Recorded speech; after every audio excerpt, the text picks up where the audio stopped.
Hi, everyone. This is Morgan Vaughan, and I am here live on Wednesday, June 16th at 2 p.m. with East Hampton Town Supervisor Peter Van Scoyoc, and we welcome your calls this afternoon.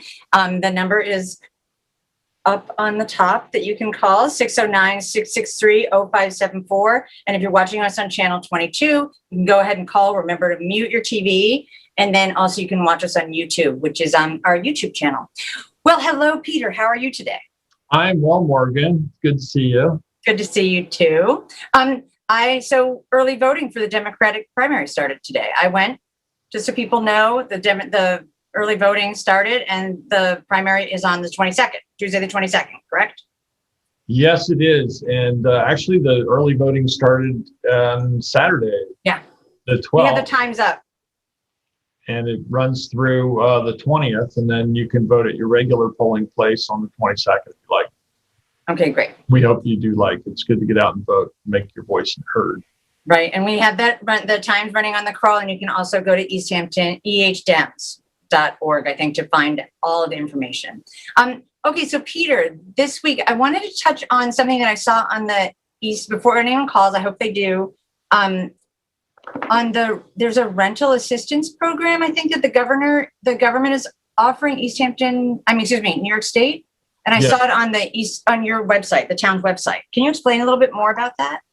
Sure. You know, the pandemic's affected a lot of people across New York State and the country. In New York State, there's an emergency rental assistance program, ERAP, that's being made available to help with the economic relief of low and moderate income households that are at risk of experiencing homelessness or housing instability.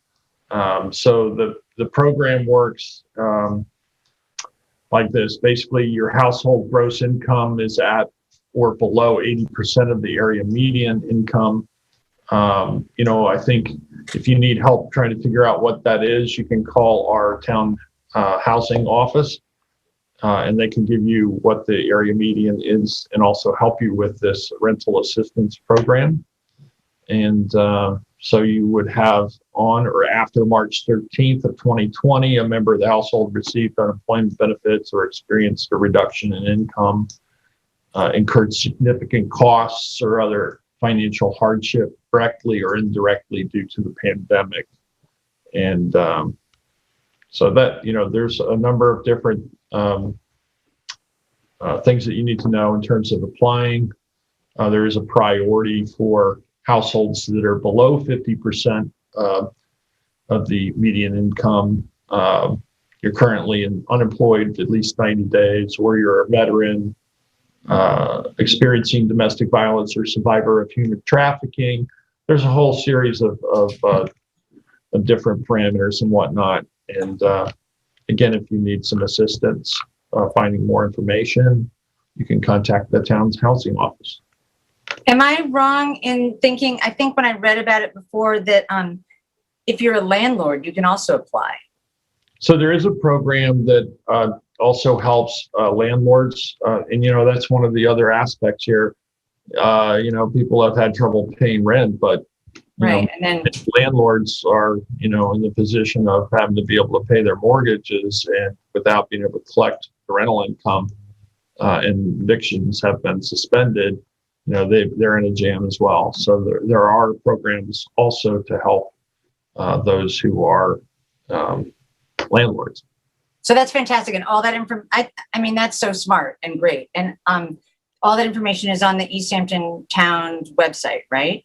There should be links to the website. And again, if you need assistance, you can call my office or you can call the town housing office. Okay, fantastic. Happy to try and help you. The other really good news from yesterday, I think, was the COVID restrictions were lifted in New York State. What does that mean for us here? Well, for us here, it's great news. As of yesterday, as you said, the percentage of adults vaccinated in New York State reached beyond the 70% threshold, which the governor had stated would result in most of the remaining COVID restrictions being lifted. So that announcement went out yesterday. Actually got word while we were in our work session. It was made that known.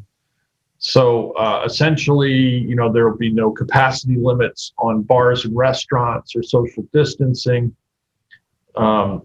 Unvaccinated folks are still supposed to be wearing masks for their safety. And there's no size limits on residential indoor gatherings, performing art venues under 5,000 in capacity. There's no limit. Movie theaters are open full capacity. Office workers no longer need to socially distance. So there are a number of different things. The beach occupancy levels are back to normal. We were operating under 50% occupancy. So one of the results will be we'll start taking down all the COVID restriction signs and social distancing signs. So, the governor also said that Long Island did better than the rest of the state at 74% vaccination rate, and East Hampton did better than most of Long Island. That's fantastic. Partially due to our own mass vaccination center that we set up in Wainscott and the clinics that we've hosted in Montauk. There is actually today a pop-up clinic at the town's Montauk Playhouse in conjunction with Stony Brook Southampton Hospital. They'll be taking walk-in patients, anyone 18 years or older, for single dose Johnson & Johnson. So if you're still looking to be vaccinated, you can go out today, Wednesday, the 16th, and be vaccinated between 4 and 8 p.m. Okay, great. And are there other vaccination sites still up and running? Yes, so the mass vaccination site at the former Southampton College is still open. I believe that's 7 days a week from 7 a.m. to 6 p.m. Yeah, I think that's still operating. We did at the Wainscott site what might be our last clinic this past Saturday, vaccinated another 329 people. At this point, I don't know that we'll need to be operating a mass vaccination site. A number of doctors' offices have vaccine checking with local healthcare providers. They now have access to vaccine. And of course, many of the pharmacies still are giving out vaccinations. So the demand has dwindled as more and more people have been vaccinated. So it's probably not necessary for us to run a mass vaccination center here in town anymore. Well, that's really good news. Considering what we've been through. Yeah, and again, I'm so grateful to all the volunteers that answered my call when we put together this vaccination center. It really was a terrific experience, and so well appreciated by much of the community. Oh, definitely. I think that was great, and I'm so happy to be vaccinated, and I'm especially there's the India variant we have to be aware of, and so we'll keep our eyes out. But I think that it sounds like Long Island is on the right track. Yes, yeah. That was a nice birthday present for me yesterday. Oh, that's right. Happy birthday. Thank you. And thank you to all the well-wishers who texted me, Facebooked me, and called. But that I couldn't have asked for a president to have those restrictions lifted. It feels great to be getting back to normal, seeing people again in person. It's been a long. What about the schools? Do schools still have to have the masks? So there's been some back and forth on that. I believe the schools are still asking that people continue to wear masks, but this is going to be a very, as they say, a very fluid situation. There's been some back and forth on that. I heard in the news. I don't know directly what the current policy is with the schools. Okay, so people need to check with their school district. Yes, exactly. I've been seeing a lot of talk online about the leaf blowers. Now, I'm going to come out right now and say I am pro restricting leaf blowers. So that is my stance. It's my personal stance. But what I've been noticing in the hometown groups and in other things, that people are confused about if everybody knows about it and what exactly it is. And so can you explain a little bit more about that? Yes, I'd be happy to. The town boards talked about limiting the use of leaf blowers, particularly and especially gas-powered leaf blowers during the season, which we've designated as being between May 20th and September 20th. There is no provision to allow leaf blowers that are gas operated between May 20th and September 20th of any year. That legislation passed. We had, in fact, we didn't get a single negative or opposition comment, and dozens of pro restriction comments. I'm not saying there aren't people that oppose this legislation. I'm saying that we received no comments directly when we were discussing the legislation. And so you can use an electric blower if you have one during these times. We encourage you to switch. And the reason for the legislation was the town board been inundated with calls from people who were just at wit's end, that there was so much leaf blowing going on. There's not a moment of peace during daylight hours in many, many neighborhoods due to the excessive use of these machines, which are quite loud. They also have very high emissions, much more than an automobile would. They're usually 2-cycle motors, so they're spewing gas and oil fumes. They don't combust very efficiently, so there's quite a bit of fuel wasted, and the noise is really quite intolerable for many. I would agree, and I think that it's great, but I do think there's some confusion and people. What I've seen. So where should people go if they want to know what the exact rules are? Which I know the town website, but then if they have a complaint, they call the code officer. Is that what happens? Yes, call the town ordinance enforcement department. Okay. And that's 631-324-3858. Okay. And you can go to the town website. We have been putting information out on all our social media platforms with links to reading the law. We've been printing and circulating the flyers that discuss what the rules are and how to actually, the link to finding the actual law so you can read it. And those flyers are going out in English and in Spanish. We've sent them out to our CACs and to individuals. So we're asking that members of the public, feel free to print out the flyer. If you have a landscaper that works for you, you can give that to them, or the neighbor's landscaper is unaware, you can show them that flyer. We know it's going to take a little while for the word to get out. Right. And there's a transitional period. I know a number of the landscaping companies have been ordering, electric backpack blowers. And some have said that they've had trouble finding them in stock. But, also most of the blowing this time of year probably could be, accomplished with just a broom, clearing some grass cuttings off a sidewalk or whatnot. This is not the time of year where you have a lot of leaves falling. Right. There is an exception if we were to get a hurricane or major storm, declare an emergency, that the law allows the supervisor to suspend the ban in season for that kind of an extreme situation. But again, it would have to be a pretty extreme situation. Would that be, for instance, over Memorial Day weekend? Yeah, that wasn't really an emergency, declared emergency. I know that it's interesting, some neighborhoods had a lot of debris from trees. The new growth blew off, depending on the species of tree. Other areas didn't experience that at all. Okay. So, that might be a situation where that call would be made. I didn't really seem to justify it in this case based on what the law says. We didn't have a declared emergency. Right. Well, I won't say it. You know what I think. Everybody knows what I think. It's important, though, that the town board did what everybody wanted, and that's what you guys did, it seemed like. Well, I don't think we did what everybody wanted. Well, not everybody. but you are right. We were responsive to I think a majority of people who feel like this has really gotten out of hand. And, you know, it wasn't that many years ago that we didn't have leaf blowers. They weren't. I know.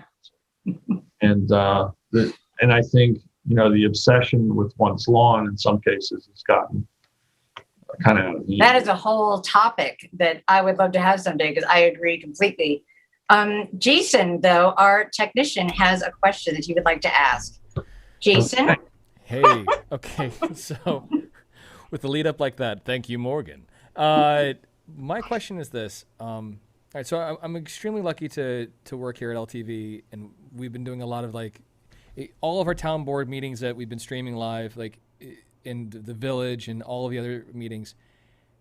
They're preserved automatically, you know, because we stream them live to YouTube. We have our preservation, we have our archive, but there's this sense of, I was thinking about how when Eisenhower was over World War II, he wanted to fly over and document all of the destruction that happened, but also all of, you know, just the insanity and the scale of everything that happened there, because he knew people wouldn't believe it. That's what he believed in his heart, that people, it was so big, so massive that people wouldn't believe it. Now we're up to 600,000 deaths, and I'm just wondering, you know, as far as like, you know, our community, is there any effort for us to preserve kind of the memories of this weird era that we've all lived through, to kind of stem the tide of potential disbelief in the future? You know, Well, that's an interesting question, and I have actually been contacted by the East Hampton Historical Society asking about artifacts from this time. For instance, empty vaccine vials, you know, signs that say social distancing, keep 6 feet apart, wear a mask. You know, they want to collect and preserve these artifacts from this time, so that, you know, future generations can see them and, you know, can look at what the response was of, you know, our municipality or local citizens, you know, to document for future generations. in that time capsule, what would, if it is a time capsule, what would you personally like to add? If there's something that you would throw in there, what would it be for you? Oh, a mute your phone T-shirt. I'll wear that T-shirt every day, though. No, seriously, you know, I think some of the signage. I think I was going to A say large sign we had out in front of town hall, for instance, trying to communicate the importance of wearing masks and staying 6 feet apart and whatnot. That's, you know, that, you know, some of the maybe volunteer vest from the vaccination center, that sort of thing. A little New York Rising hand sanitizer bottle. Yeah. There's little Right. things like that. Totally. Sort of, Yeah. you know, I love that. maybe even, you know, custom masks, you know, the handmade cloth masks that people put together at home. Yeah, I was remembering the LVIS ladies and all the masks that they made and stuff like that. Like, you know, and Right. everybody else who just like, you know, like just pitched in like 1,000% during that time. Right. It You know, I just, was talking to Bonnie Bryce, the radio yeah. personality, and she was saying that she herself had sewn hundreds of masks. She gave me one. She asked me, "Hey, I'm making masks. Would you like one?" I said, "Sure, of course." And something nautical, so she gave me like pirate ships and Holly Rogers on it. It was kind of fun. So I think Not I that got that's one from her happening. too. There was a you know, comedy tragedy mask. All right, Jason, is your question answered? Yeah, my I have question another is totally answered. Thank you. Thank you for asking your question, Jason. So we have a question via Paul Hamilton about the Springs Farmers Market. When can we include music at the market as we've had in the past? That is his question. So I think with the governor's announcement that could be added to the gathering permit that they get every year. I think we're at that point now. That's my understanding. So if he's interested in bringing back music to the farmers market, he should ask for that modification to his permit. Okay, great. So he would ask over there or to where We have the town has an events committee that reviews special events in the farmers market every year. It gets a special events permit. Okay. And so part of that permit in the case years past, I think included a music component. So he just needs to, amend it to add the music component, I think. Okay, great. Obviously, if they put up any kind of a tent over a certain size, it requires the fire marshal's approval, and we just need to make sure that whatever layout that there's safety for egress and ingress. So it sounds to me like I'm pretty sure we can get back to the music. I can't wait. I know that you're a big fan, but I can't believe how much is involved in running a town. You have no idea. That just made me tired just hearing about it. I'm like, oh my gosh. So you got to, okay. But all of it is about safety. It's also, we don't, people to get hurt and people are protected. And I understand it completely. It's just overwhelming. It seems it must be on many levels. COVID was extremely challenging. Yeah. I've been in public service here in East Hampton in one way or another, whether it's land use boards or on the town board for over 20 years now. And this is by far the most challenging thing I've ever faced in my own life. And yet it's been the most rewarding at the same time. Extremely challenging, but I can't tell you how rewarding it is seeing local citizens get vaccinated and the weight, fear, and anxiety come off their shoulders as they got vaccinated by their fellow, residents and volunteers at the clinic. I mean, that was just really such a great feeling. I couldn't believe personally how I hadn't realized how nervous I was until after I had the vaccine. And I heard a lot of other people saying that it was a relief that they hadn't anticipated. Yeah, I mean, it's incredibly heartwarming to see the community come together and all the volunteers at the food pantries, individuals like John Bon Jovi come forward and donate, hundreds of thousands of dollars, I think almost $1 million in stocking the food bank there that supplied our food pantries. He's lived here for about 16 years and nobody asked him. He just stepped forward. He's part of this community. And, whether it was people who are in the rock star Hall of Fame or extremely wealthy people, or whether it's just, hardworking people who volunteered their time, it takes the whole community coming together to get through something like this. And that's really what's been so heartwarming. And I've just been glad to be part of it and do what I can. Excellent. I don't mean to be rude, but I'm just checking to see if, and I don't see any other questions right now, but I do have one thing that I just wanted to announce, and I'm sure is that this is the first year, this is Juneteenth that's coming up on the 19th.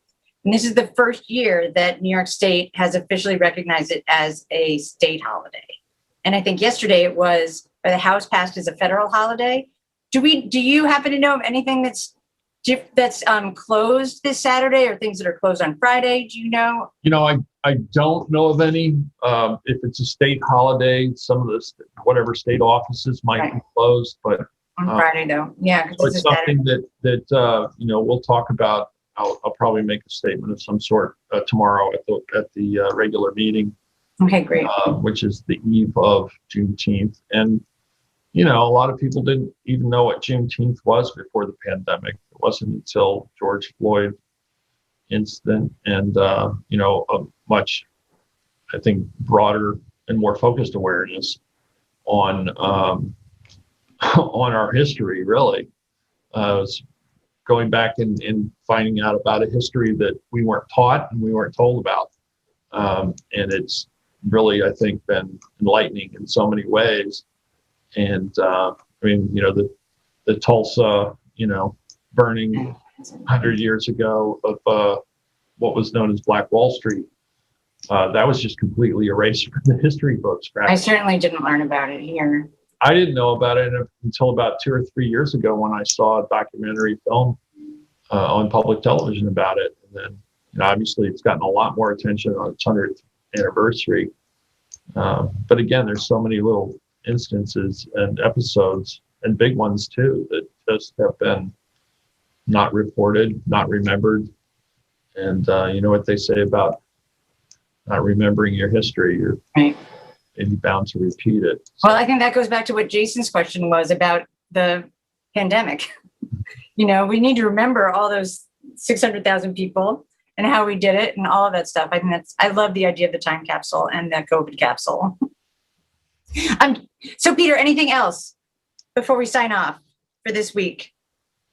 Oh, I just think it's going to be beach season now, and we're trying to get the beaches back in shape. I know we're going to try and get some more sand on the beaches in Montauk, particularly Ditch, which hasn't looked like this since right after Sandy. It's really all just hard pan. It's one of the popular local ocean beaches for swimming, and right now we can't even put lifeguard stands on it. So we're going to try to get that fixed up before the 4th of July in the next week or so. Try to get more sand on the beach there. We're going to do an authorization tomorrow night at the work session to do so. Looking forward to summer. I think it's going to be extremely busy summer. We ask people, just enjoy themselves, but be respectful of others too, so everybody can have a good time. Excellent. We certainly need to have a good time after all. Yes, we do. Get together with other people. All right, excellent. Thank you so much, Peter, and we'll see you next week. Probably Michael will next week. Thank you so much. Great. Thank you so much, Morgan. Stay safe and be well, everyone.